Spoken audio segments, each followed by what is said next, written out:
네, 요즘에 실손보험에 대한 이야기가 계속해서 나오고 있죠. 이 비중증 질환자 비급여 치료에 대한 자기부담금을 늘린다고 합니다. 그리고 실손보험으로 인한 의료 남용과 시장 교란을 방지하고 필수 의료 기피 해소 등의 의료 체계 정상화에 기여하면서 소수 가입자의 불필요한 비중증 비급여 이용을 차단을 함으로써 보험료 부담을 대폭 낮추고 중증 중심으로 보장을 개편한다고 합니다. 그리고 정부 정책에서도 실손보험 선택형 특약을 출시 계획을 도모하면서 과거 1세대, 2세대 실손보험 가입자가 비급여 3대 특약을 분리를 시킴으로써 보험료 인하를 시키는 정책을 추진을 도모를 하고 있다고 합니다. 그래서 도수치료, MRI 주사제, 이 비급여를 특약화해서 원하면 빼는 부분을 가능하게끔 이 정부 정책으로 논의를 하고 있다고 해요. 요약하자면 이렇습니다. 비급여, 비중증 질환자에 대해서 이 보장 한도를 축소를 시키고 본인 부담금을 상향을 시킨다고 하죠. 그래서 요즘 보험 시장에서도 이러한 실손보험의 비급여 부분 한도 축소에 대비한 이런 보험을 경쟁적으로 출시를 하고 있습니다.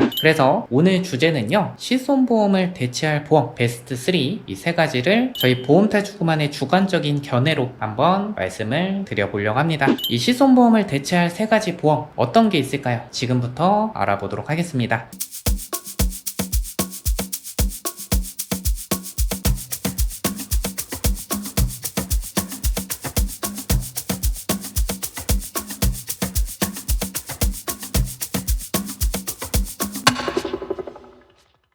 (3) 위는 바로 이 2번 일당 특약입니다. 2번 일당? 2번 일당은 보장금액 대비해서 보험료가 비싸기 때문에 보험료 대비 보장금액 이런 효율성이 많이 떨어진다고 들었는데요 라고 말씀하시는 분도 있으실 것 같은데요, 요즘에는 다릅니다. 이런 2번 일당도 현재 트렌드에 맞춰서 출시가 됐습니다. 이 보장하는 내용은 이렇습니다. 상급 종합병원 1인실에 입원했을 때 하루 50만원 지급을 합니다. 만약에 3일 입원한다고 하면 150만원 지급을 하고요. 그런데 실손보험을 이미 가입하신 분들은요, 최대 42만원 한도까지 가입이 가능합니다. 종합병원 1인실에 입원하면요, 하루 14만원 지급을 하고, 이 1인실 뿐만 아니라 상급 종합병원 2, 3인실에 입원하면 하루 10만원, 종합병원 2, 3인실은 하루 5만원, 4, 5인실에 입원해도 하루 10만원, 종합병원 4, 5인실에 입원하면 하루 5만원 지급을 받을 수가 있습니다. 내가 만약에 비급여나 비중증 질환으로 인해서 치료를 받는데 실손보험에서 보장 한도가 부족하다고 하면 내가 1인실, 2, 3인실 4, 5인실에서 입원했을 때 해당 플랜으로 실손보험의 공백을 어느 정도는 메꿀 수가 있다 라고 보시면 될 것 같습니다.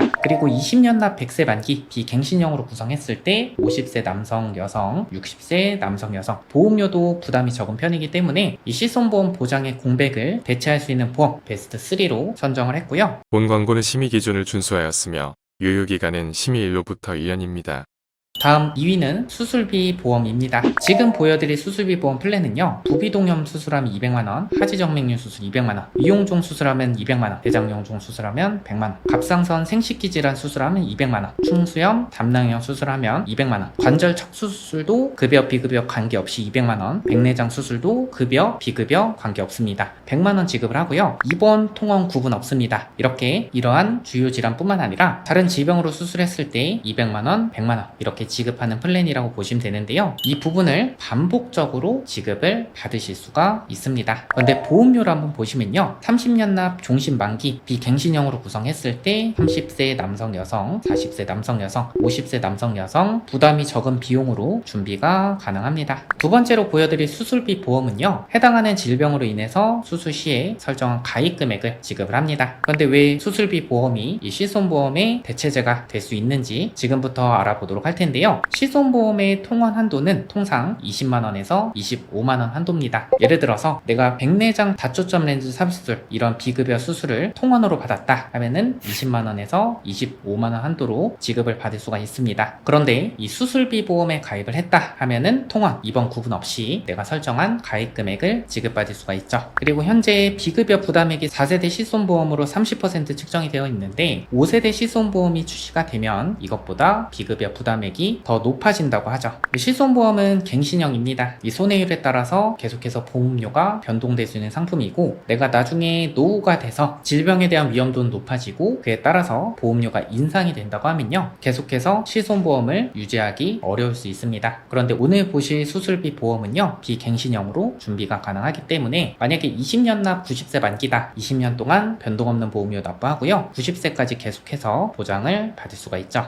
정리해보면요, 수술비 보험은 비갱신으로 가능합니다. 그래서 노후까지 안정적으로 유지가 가능하고, 입원, 통원 구분 없이 설정한 가입 금액을 지급합니다. 그리고 비급여도 동일 보장 금액을 지급을 하기 때문에 이 실손보험에서 비급여 부분에 자기 부담 한도가 낮아도, 그리고 본인 부담률이 높아도 이 수술비 보험이 있다고 하면은 어느 정도 이 보장의 공백을 채울 수가 있겠죠. 수술비 보험은 질병 수술비와 질병 1호종 수술비, 엔대질병 수술비로 특약이 크게 세 가지로 구분이 됩니다. 특약의 특징을 좀 말씀드리면요, 질병 수술비는 면책사항 몇 가지 제외하고 모든 수술에 대해서 보장을 하기 때문에 보장하는 범위가 가장 넓습니다. 하지만 보장 한도가 통상 30만원에서 50만원 한도로 지급을 하기 때문에 보장하는 금액이 적습니다. 근데 1호종 수술비는요, 수술의 기법에 따라서 수술비를 지급을 하기 때문에 보장하는 범주가 넓고, 그리고 1종에서 5종으로 갈수록 보장하는 금액이 커지기 때문에 이 간단한 수술이던 중대한 수술이던 똑같은 금액을 지급하는 질병 수술비의 단점을 보완을 해주는 역할을 하고 있습니다. 그런데 주요 수술 비관여 수술에 대해서는요, 1종에서 3종으로 분포가 되어 있기 때문에 다소 보장 금액이 적다는 아쉬운 점이 있습니다. 그런데 N대 질병 수술비는요, 112대 질병 수술비, 120대 질병 수술비 이런 식으로 특정 질병 코드로 보장을 해주기 때문에 관여 비관여 구분 없이 보험금을 지급을 하고, 혈관계 질환 보장 금액이 큰 편이라는 장점이 있습니다. 하지만 특정 질병 코드로 지급을 하기 때문에 보장 범위가 다소 좁다는 아쉬운 점이 있죠. 그래서 결론적으로 좀 말씀을 드리면요, 질병 수술비, 1호종 수술비, N대질병 수술비가 서로의 장점으로 서로의 단점을 보완해주는 역할을 하고 있다라고 보시면 될 것 같은데, 오늘 보신 이 수술비 플랜은 질병 수술비 플랜입니다. 질병 수술비 플랜은 보장하는 범위는 넓지만 보장하는 금액이 다소 적다는 아쉬운 점이 있는데요, 해당 질병 수술비 플랜은요, 보장 한도가 적지 않습니다. 질병에 따라서 100만원, 200만원 이렇게 지급하기 때문에 기존에 있던 질병 수술비의 단점을 보완해서 출시한 상품이라고 생각해 주시면 되고요, 이처럼 보험사에서도 이 실손보험의 대체제 플랜들을 이렇게 경쟁적으로 출시를 하고 있다라고 보시면 될 것 같습니다. 그리고 질병 수술비, 1호종 수술비, N대질병 수술비 세 가지 수술비 특약을 적절하게 조합해서 설계한 플랜도 있으니까요, 이 수술비 보험에 대해서 궁금하신 분들 저희 보험탈주국에게 물어봐 주시면요, 저희가 상품 다 비교해서 꼼꼼하게 안내 도와드리도록 하겠습니다. 다음, 이제 대망의 1위는요, 바로 이 하이클래스 암치료비입니다. 여러분들 많이 들어보신 분들도 있으실 것 같은데, 이 상품의 가치에 대해서 말씀을 드리도록 하겠습니다.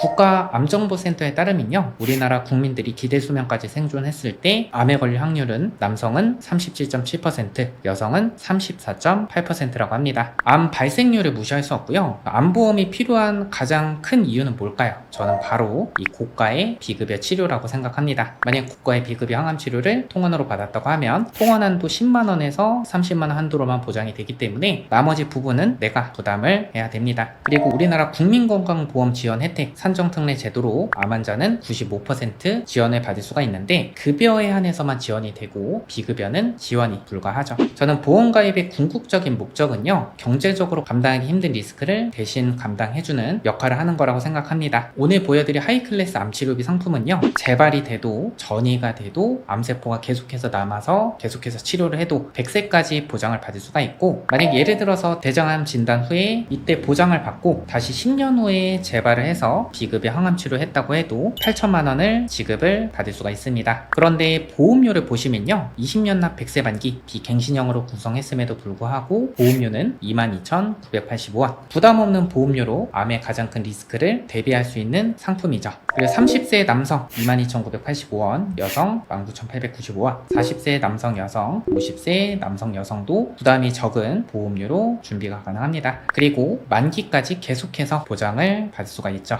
이 상품 내용을 조금 더 자세하게 설명을 드리면요, 국가에서 지원해주지 않는 급여 부분의 전액 본인 부담, 비급여 치료를 받게 되면요, 항암 방사선, 항암 약물, 그리고 수술 각 치료별로 보험금을 지급을 받을 수가 있습니다. 이런 플랜도 있습니다. 췌장암 진단 후에 중입자 치료를 받게 되면 국내에서는 1억 1천만원, 해외 치료는 1억원 지급받을 수 있는 상품도 있고요, 그리고 암을 그룹별로 구분을 함으로써 암이 전이가 된다고 하면요, 전이된 암까지 각 그룹별로 치료비를 지급받을 수 있습니다. 예를 들어서 대장암 진단을 받고 수술을 하면 이때부터 가입금액 2천만 원, 항암치료 2천만 원 이런 식으로 지급받다가 간으로 전이가 됐다고 하면 이때 또 간암에 대해서 2천만 원, 2천만 원 이런 식으로 지급을 받고 또 위암으로 전이가 됐다 하면은 이때부터 또 2천만 원, 2천만 원, 2천만 원 각 그룹별로 전이된 암까지 보장해주는 플랜도 있고요. 항암치료 받을 때까지 100만 원씩 제한 없이 지급하는 보험도 있습니다. 지금 현재 이 고가의 비급여 항암치료에 대해서 부담이 적은 보험료로 대비할 수 있는 플랜들이 계속해서 출시를 하고 있습니다. 이 보험도 트렌드입니다. 여러분들 국가 정책, 이 실손보험이 변경이 되면요. 그에 따른 보험들이 계속해서 경쟁력 있는 상품이 출시를 합니다. 여러분들 보험은 현재 어떻게 되어 있으신가요? 제대로 된 전문가를 통해서 꼭 한번 점검 받아보시는 것을 추천드립니다. 이 보험 점검이나 이 보험 상품에 대해서 궁금하신 분들은요. 위에 번호로 연락 주시거나 저희 보험탈출 카카오 채널 통해서 문의 주시면요. 저희가 친절하고 꼼꼼하게 상담 도와드리도록 하겠습니다. 오늘 영상 여기까지 하겠습니다. 도움 되셨다면 좋아요, 구독 눌러주시면 감사하겠습니다. 끝까지 시청해주셔서 감사드립니다. 본 광고는 심의 기준을 준수하였으며